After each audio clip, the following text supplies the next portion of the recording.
Shalom, selamat pagi Sobat Maestro yang dikasih Tuhan. Segera kita akan mendengar program rohani Immanuel Sumber Shalom dari GGP Shalom Bandung. Inilah seri yang selanjutnya. Immanuel datang memberikan dan meneruskan Shalom. Dengarkan dan terima firman Tuhan sebagai pegangan hidup hari ini. Selamat menikmati. Shalom, selamat pagi Sobat Maestro. Kita bersyukur kita boleh bertemu kembali dan kita boleh mendengar firman Tuhan sebelum kita melangkah masuk pada hari yang baru ini. Mari kita berdoa. Terima kasih Maha Besar Bapa yang di surga, penyertaan Tuhan semalam sehingga pagi ini kami boleh bangun lagi dan boleh bersiap untuk berkarya. Dan terima kasih ada kesempatan buat mendengar firman Tuhan. Mari Tuhan rendahkan hati kami, sederhanakan iman kami, arahkan kami dengan firman Tuhan. Dalam nama Tuhan Yesus Kristus. Haleluya. Amin. Shalom saudara. Kita buka kitab 2 Tawarik 7 ayat 13 dan 14. 2 Tawarik 7 ayat 13 dan 14 mengatakan begini. Bila mana aku menutup langit sehingga tidak ada hujan, dan bila mana aku menyuruh belalang memakan habis hasil bumi, dan bila mana aku melepaskan penyakit sampar di antara umatku, dan umatku yang atasnya namaku disebut merendahkan diri, berdoa dan mencari wajahku, lalu berbalik dari jalan-jalannya yang jahat, maka aku akan mendengar dari sorga dan mengampuni dosa mereka serta memulihkan negeri mereka. Ini adalah firman Tuhan kepada Raja Salomo yang berkata, bila mana aku menutup langit, tidak ada hujan, wabah, belalang, wabah, penyakit sampar dan sebagainya melanda umat Tuhan. Dan umat Tuhan yang atasnya namaku disebut, katanya merendahkan diri, berdoa, mencari wajahku, lalu berbalik dari jalan-jalannya yang jahat, bertobat, maka aku akan mendengar dari sorga dan mengampuni dosa mereka serta memulihkan negeri mereka. Kita sedang mengalami bulan-bulan yang luar biasa berat karena mungkin habis libur panjang ya. Sekarang COVID-19 di Jawa Barat sudah 3.400 katanya. Ya, dua kali lipat, lebih dari 2 kali lipat dibanding bulan Desember. Ya. Lalu kemarin saya lihat kalau nggak salah 15.000 atau berapa itu ya. Seluruh Indonesia 15.000, padahal biasanya cuma 8.000 ya. Setiap hari bertambah. Ini adalah sesuatu yang sungguh luar biasa, belum pernah terjadi dalam kehidupan kita. Tapi ada kabar baik, yaitu vaksin sudah mulai dilakukan. Sudah ada berapa ribu orang yang divaksin ya. Jadi bulan-bulan ini adalah bulan-bulan yang kritis untuk kita ya. Kita harus tetap hati-hati menjaga memakai masker katanya, menjaga jarak, mencuci tangan, 3M, lalu 3T, tracing katanya, tes dan treatment ya. Tracing, tracking ya, tes dan treatment, 3T, 3M dan 3T. Karena apa? Ini sudah tinggal 1-2 bulan lagi kita divaksin. Jangan sampai belum divaksin udah sakit gitu. Ya kan konyol kan, maksudnya 1 bulan lagi udah tinggal divaksin ternyata kena duluan. Akhirnya sakit, masuk rumah sakit. Ya. Karena penyakit COVID ini sedikit aneh ya. Kalau kena sakit itu 80% orang nggak berasa apa-apa ya. Teman saya ya ada sakit, nggak apa-apa nih, kadang nggak ada apa-apa katanya, kayak pilek biasa aja, flu biasa, nggak berasa apa-apa. Jadi dia jalanannya keliling-keliling katanya, enggak, saya nggak sakit katanya. Nah, tapi ada juga yang 20% orang itu langsung sakit, masuk rumah sakit, lalu separuhnya masuk ICU, akhirnya separuhnya lagi meninggal ya. Jadi jangan kita main-main dengan penyakit ini ya. Tentu saja anak muda yang kritis akan berkata, lah mana itu pendeta-pendeta yang katanya bisa menyembuhkan orang, katanya. Ya, sok pergi doain orang yang sakit COVID di rumah sakit. Ya, saya lihat-lihat ada pendeta yang bisa mendoakan orang, sampai sekarang masih doain orang. Ya, ada orang lumpuh berjalan, ya, orang tuli mendengar, orang bisu bisa bicara, tapi dia doainnya sambil pakai masker. Sambil pakai masker. Nah, lalu yang anak muda yang kritis dia tanya, itu pendeta katanya bisa nyembuhin orang sakit, kenapa dia pakai masker? Karena penyakit COVID ini ya itu tadi, ya, yang kena juga bisa sembuh sendiri, bukan soal berat apa enggak. Jadi jangan kita mencobai Tuhan. Bayangkan pendeta saja yang besar yang bisa menyembuhkan orang, ya, yang bisa berdoa, sering berdoa menyembuhkan orang, tetap dia pakai masker di dalam doanya. Ya, karena apa? Penyakit COVID ini sudah terlanjur menyebar ke seluruh dunia, sudah terlanjur melebar. Kalau saja tidak terlanjur menyebar ke seluruh dunia, kita sebenarnya semuanya aman, ya. Karena penyakit SARS, penyakit MERS itu lebih ganas daripada COVID. Ya, kalau SARS MERS itu kalau nggak salah 30% meninggal kalau kena, sepertiga. Ya, kita paling hanya berapa 5%, 2% di bawah itu yang berisiko tinggi yang meninggal. Ya, jadi jangan kita berkata, oh saya orang Kristen, saya sudah kebal dari penyakit, jadi kemana-mana tidak pakai masker dan sebagainya. Ya, nah Tuhan memberikan cara katanya, kalau COVID-19 ini gampang katanya, pakai masker, mencuci tangan, menjaga jarak. Persoalan yang sederhana, ya, yang sederhana kita harus ikuti, ya, bukan soal iman kita kuat apa enggak, tapi kita mengikuti 3M, memakai masker, mencuci tangan, menjaga jarak. 3M di dalam Alkitab, dalam prinsip rohani juga ada 3M. Bapak Gembala kita tuliskan 3M, 3T, ya. 3M katanya, M yang pertama, mengakui kebesaran kuasa dan kasih Tuhan. Dalam 2 Tawarik 7 tadi, ayat 13-14 dikatakan, dan umatku yang atasnya namaku disebut, merendahkan diri, katanya, berdoa, mengakui kebesaran Tuhan, mencari wajahku, lalu berbalik, bertobat dari jalan-jalannya yang jahat, maka aku akan mendengar dari sorga dan mengampuni dosa mereka serta memulihkan negeri mereka. Ya. Bukan hanya kita orang biasa, dokter pun juga, profesor dan sebagainya belum tahu bagaimana cara menangani penyakit COVID ini. Ya, ada yang bilang pakai obat ini, ada yang bilang pakai obat itu dan sebagainya. Ya, belum ada obatnya yang pasti untuk COVID-19 ini. Karena itu kita mengakui kebesaran Tuhan. Ya, bayangkan Amerika saja yang punya sekolah kedokteran yang luar biasa, di mana buku-buku kedokteran semuanya berasal dari sana. Tidak, sudah 1 tahun tidak berdaya juga. Ya, sudah 400.000 mungkin yang meninggal di sana. Ya, kita mengakui kebesaran Tuhan bahwa kita tidak berdaya. Kita berdoa, kita merendahkan diri, mencari wajah Tuhan, bertobat,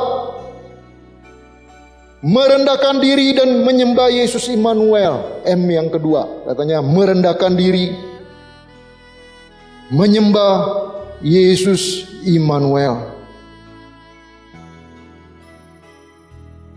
Mengakui bahwa Tuhan Yesus adalah Tuhan Immanuel. Ya, zaman sekarang banyak sekali orang yang bukan hanya tidak percaya kepada Tuhan, ya, tapi dia dengan bangga bilang, saya tidak percaya Tuhan.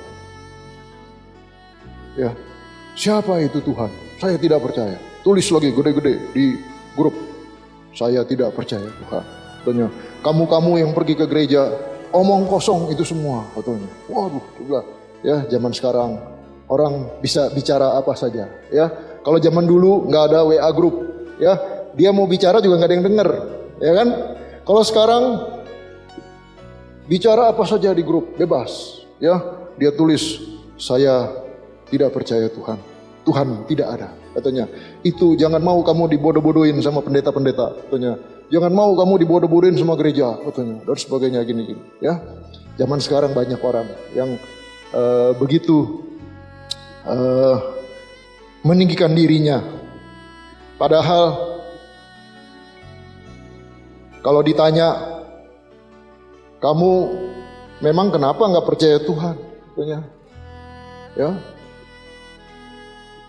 Coba ditanya, bagaimana ayam membuat telur? Katanya. Dia nggak mengerti.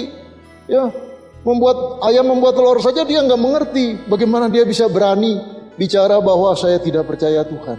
Ya, ilmunya masih kecil, masih rendah. Ya, tetapi manusia sudah bisa berani berkata, saya tidak percaya Tuhan. Saya tidak takut sama Tuhan. Ya, tetapi di sini dikatakan kita merendahkan diri, kita menyembah Tuhan, kita mengakui kebesaran Tuhan. Dan M yang ketiga dikatakan kita mengucapkan syukur dan berdoa. Mazmur 55 ayat 23 mengatakan demikian. Serahkanlah kuatirmu kepada Tuhan, maka Ia akan memelihara engkau. Tidak untuk selama-lamanya dibiarkannya orang benar itu goyah. Serahkanlah kuatirmu kepada Tuhan, maka Ia akan memelihara engkau. Ucapkanlah syukur senantiasa kepada Tuhan. Kalau kena COVID, bersyukur. Bukan bersyukur, oh terima kasih Tuhan,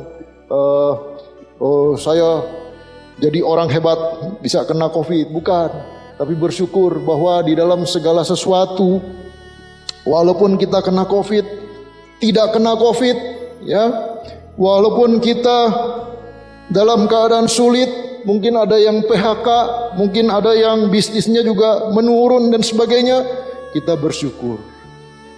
Karena Tuhan tetap menyertai kita di dalam segala sesuatu, di dalam kehidupan kita ini. Dia adalah Tuhan yang memelihara kita. Dia adalah Tuhan yang memelihara kehidupan kita. Di dalam segala keadaan kita bersyukur kepada Tuhan. Ya. Banyak perusahaan di Jakarta yang pegawainya 100, 200 orang, sudah tinggal separuh yang masuk. Ya. Gajinya dipotong separuh dan sebagainya. Ya. Kalau kita tidak mengalaminya, kita bersyukur kepada Tuhan. Kalau kita mengalaminya, kita bersyukur juga kepada Tuhan, ya. Karena Tuhan akan selalu menuntun kehidupan kita di dalam segala sesuatu yang kita lalui. Orang Israel, mereka pernah dibuang ke Babilonia. Selama 70 tahun mereka pernah dibuang. Ya, kita baru 8 bulan, 10 bulan ya. 10 bulan di rumah, nggak bisa kemana-mana, ya. Orang Israel 70 tahun, ya, dibuang ke Babilonia dan sudah sampai di sana. Yang begitu sedihnya itu, ya, dalam Mazmur berapa saya lupa itu, dikatakan orang Babilonia datang kepada orang Israel, lalu mereka bilang begini, sok nyanyi lagu yang kamu biasa nyanyikan. Nyanyi. Orang Israel bilang, bagaimana kami bisa menyanyi? Di tempat seperti ini, di tanah orang asing, di tepi sungai Babilonia, bagaimana kami bisa menyanyi? Bagaimana kami bisa menyanyi? Katanya, kami sedang susah, kami sedang di dalam masalah yang berat, kami sedang dibuang, kami sedang putus asa, kami sedang dalam pencobaan yang berat, kami sedang dalam sakit penyakit, bagaimana kami bisa menyanyi? Orang Babilonia berkata, penyanyi, katanya, kami mau dengar lagunya, apa yang kamu biasa nyanyikan. Orang Israel berkata, bagaimana kami bisa menyanyi? Katanya, kalau nanti sudah pulang ke Yerusalem, baru kami menyanyi yang kencang-kencang, yang keras. kami menyanyi di sana. Tetapi Tuhan berkata, ucapkanlah syukur senantiasa. Di dalam segala keadaan kehidupan kita, mengucapkan syukur senantiasa. Jangan seperti orang Israel ketika disuruh menyanyi, mereka berkata, nggak bisa, kami tidak mau menyanyi. Katanya, kami tidak mau menyanyi. Karena kami dalam kesusahan yang berat. Kami dalam pembuangan. Bagaimana kami bisa menyanyi? Tapi Tuhan Yesus berkata, damai sejahtera kuberikan bagimu. Damai sejahtera tidak seperti yang dunia berikan bagimu. Di dalam segala keadaan kita bisa menyanyi, kita bisa memuji Tuhan, kita bisa bersyukur kepada Tuhan karena Dia yang memelihara kehidupan kita.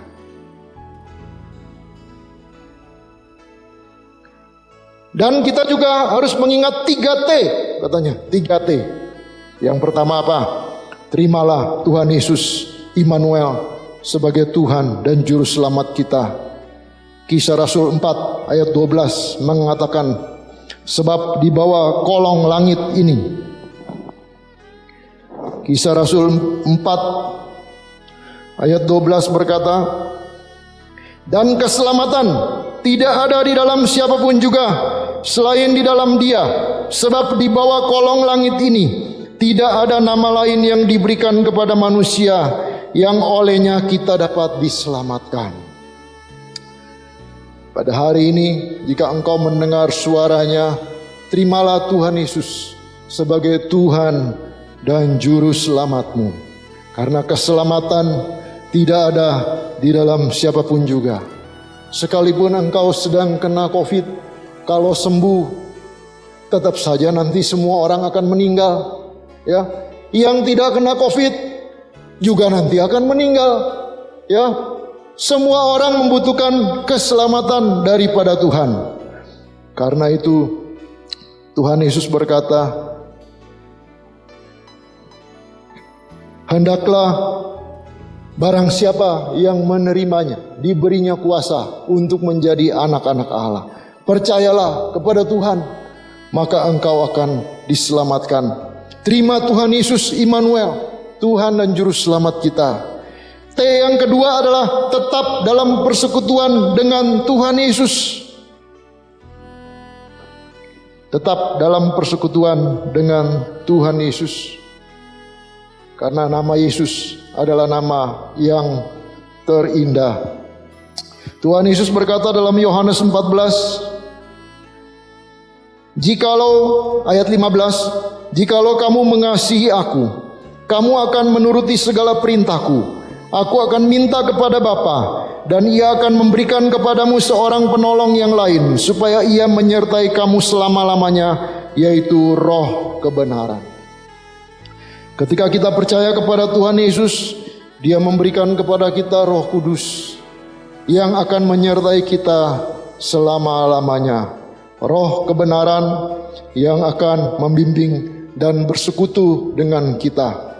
Tuhan Yesus tidak meninggalkan kita sendirian, tapi Dia memberikan kepada kita Roh Kudus untuk menyertai kehidupan kita. Tetap dalam persekutuan dengan Yesus Immanuel, tetap dalam persekutuan dengan Roh Kudus. Roh Kudus itu yang akan membimbing kehidupan kita, menyertai kita di dalam segala perkara. Roh Kudus memberikan pada kita kuasa. Roh Kudus memberikan kepada kita penghiburan dan kekuatan. Di dalam seluruh perjalanan kehidupan kita, kita tidak usah takut karena Tuhan Yesus menyertai kita. Roh Kudus membimbing hidup kita. Tetap dalam persekutuan dengan Roh Kudus. Dan T yang ketiga adalah tekun, tabah, dan setia dalam misi sorgawi. Ya, anggap saja kita di rumah selama 10 bulan ini adalah masa training, masa persiapan. Apa yang Tuhan lakukan di dalam kehidupan kita ini. Mungkin ada mahasiswa atau anak SMA bilang, waduh hidup saya 1 tahun hilang nih. Ya, 1 tahun hilang hidup saya katanya. Nggak bisa kemana-mana, diam di rumah saja.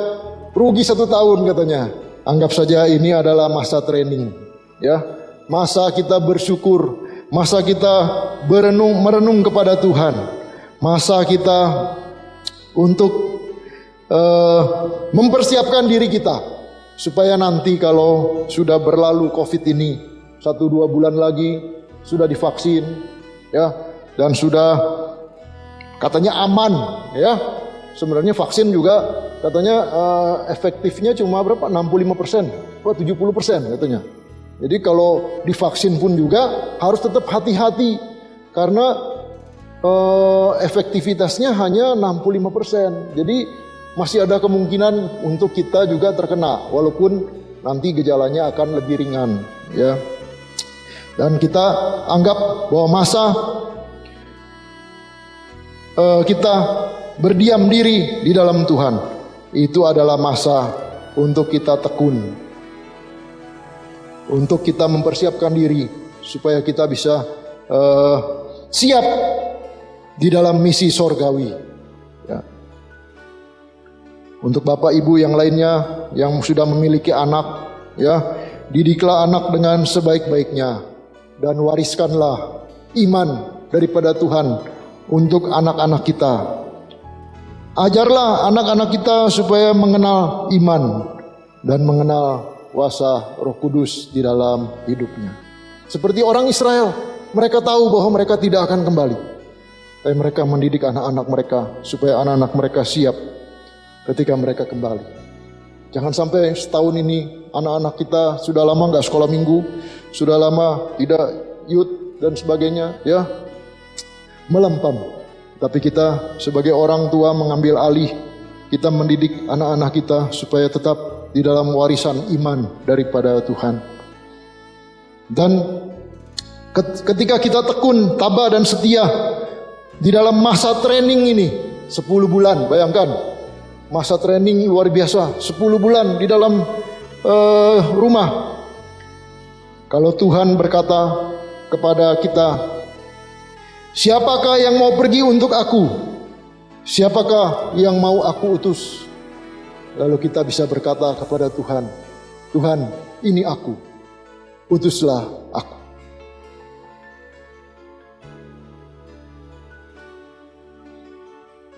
Dalam bahasa Ibraninya disebut hineni. Hineni, ya. Here I am, katanya. Send me, katanya. Here I am, send me. Itu hineni, ya. Apa artinya hineni? Hineni ini artinya kalau papa mama memanggil anak-anaknya, ya.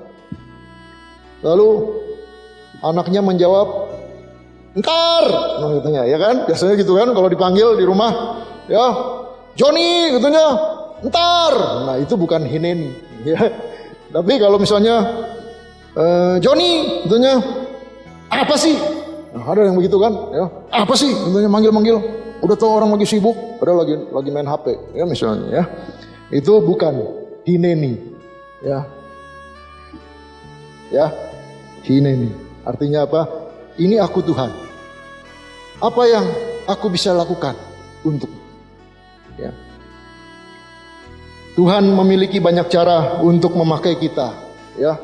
Kita lihat anak-anak muda kita selama bulan-bulan COVID ini dipakai Tuhan luar biasa, ya, dengan segala talentanya, sehingga Tuhan bisa memakai mereka untuk menjangkau banyak orang, ya. Ribuan orang bisa mendengar Injil walaupun kondisi terbatas seperti ini. Kita berdoa untuk mereka supaya mereka bukan hanya dipakai oleh Tuhan, tapi diberikan kuasa Roh Kudus supaya mereka lebih efektif lagi melayani Tuhan. Kita berdoa untuk semua orang jemaat yang ada di rumah supaya ketika Tuhan berkata, "Siapakah yang mau pergi untuk aku? Siapakah yang mau aku utus?" Dan ada orang yang berkata, "Hineni Tuhan." Here I am. Ini aku Tuhan. Utuslah aku untuk menjadi alat bagi kemuliaan nama-Mu. Mari kita berdoa. Terima kasih Maha Besar Bapa yang di surga. Tuhan telah berbicara, Tuhan telah berfirman.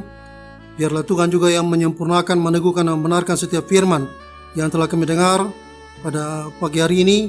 Dan Tuhan sendiri juga yang memimpin kami dalam seluruh kegiatan kami pada hari ini. Tuhan memberkati semua yang telah mendengar pada pagi hari ini. Yang sakit Tuhan sembuhkan, yang lemah Tuhan kuatkan, yang ragu-ragu Tuhan mantapkan. Ada masalah-masalah dalam rumah tangga, dalam usaha dan pekerjaan, Tuhan pimpin keluar yang satu kemenangan. Tuhan memberkati juga Radio Maestro dengan segala pergumulannya, sehingga melalui radio ini, nama Tuhan boleh dipermuliakan. Dalam nama Tuhan Yesus Kristus. Haleluya. Amin. Kita telah mendengarkan firman Tuhan yang berkuasa, meneguhkan, menyegarkan, bahkan memulihkan kita. Kalau saudara ingin pelayanan konsultasi lebih lanjut, saudara bisa menghubungi GGP Shalom, Jalan Semar nomor 36 Bandung, telepon 6012-604. Saudara-saudara yang belum mengambil keputusan di mana saudara akan hidup berjemaat, saudara dan keluarga bisa berbakti bersama kami pada hari Minggu, jam 7, jam 9 pagi, dan setengah 5 sore. Kami mengundang dan menanti saudara sampai bertemu kembali pada waktu dan gelombang yang sama. Tuhan memberkati.